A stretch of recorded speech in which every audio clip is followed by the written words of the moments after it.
Je suis quelqu'un qui aime pas me montrer en image et tout, tu vois. Donc c'est un gros pas là pour moi là. Eh ben, merci.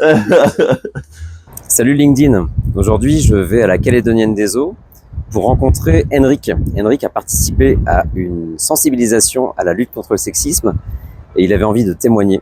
Il y a un mois de ça, on est venu à la Calédonienne des Eaux et on a fait une sensibilisation sur le sexisme. Ouais. Moi, quand je t'ai vu arriver, j'ai senti que t'étais pas hyper chaud pour parler de ça. Comment t'étais, dans quel état d'esprit?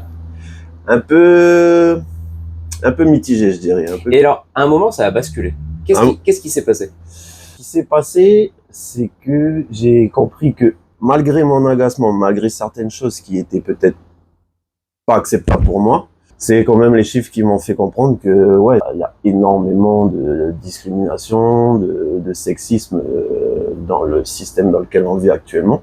Et je me suis dit que plus on en parlait, plus ça pouvait permettre justement aux gens de changer leur état d'esprit au fur et à mesure. C'est pas quelque chose que tu peux changer du tac au tac. C'est petit à petit, je pense. Petit à petit, on apprend des choses, on le retranscrit, on voit ce qui se passe aussi. C'est par rapport aux situations qu'on va vivre qui vont nous permettre de relier cette situation à ce qu'on a pu entendre dans cette réunion avec toi.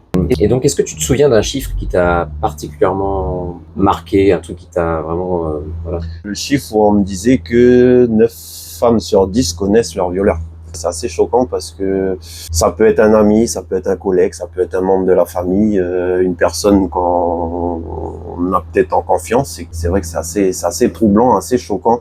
Surtout quand toi, t'as des amis filles et que jamais de la vie tu penserais en arriver à ça et te dire qu'en fait t'as des gens qui sont capables de le faire, quoi. Ça fait un peu peur. Mais c'est quoi le lien entre le sexisme de tous les jours et puis le viol? C'est que tout est lié, en fait, que les petits actes sexistes du quotidien peuvent apporter des actes plus dangereux jusqu'au féminicide, en fait. C'est comme si c'était normalisé, on va dire. Voilà. Est-ce que t'as des enfants? Non. T'as pas d'enfants? Non, j'ai pas d'enfants. Tu penses en avoir un jour ou... Je pense en avoir un jour, mais c'est pas dans l'immédiat. C'est pas dans l'immédiat. Si jamais t'avais une petite fille, ouais. Qu'est-ce que ça impliquerait pour toi? Oh là là là là. Ça serait quelque chose, je pense que si demain j'ai une fille, je la mettrais dans les sports de combat, je lui ferais comprendre que c'est elle qui décide, c'est elle qui vit sa propre vie en fait et qu'elle n'a pas à subir les conséquences ou les décisions d'une tierce personne. Voilà.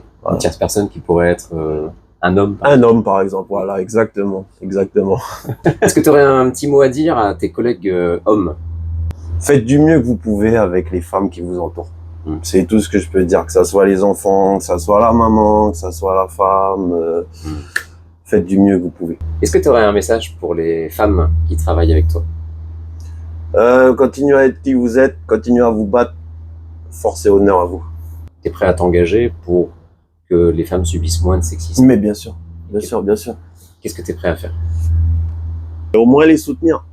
Parce que là, à ce niveau-là, le patriarcat, ça va être très compliqué à casser ce rythme-là. T'as de l'espoir? Oh oui, bien sûr. Bien sûr, j'ai de l'espoir.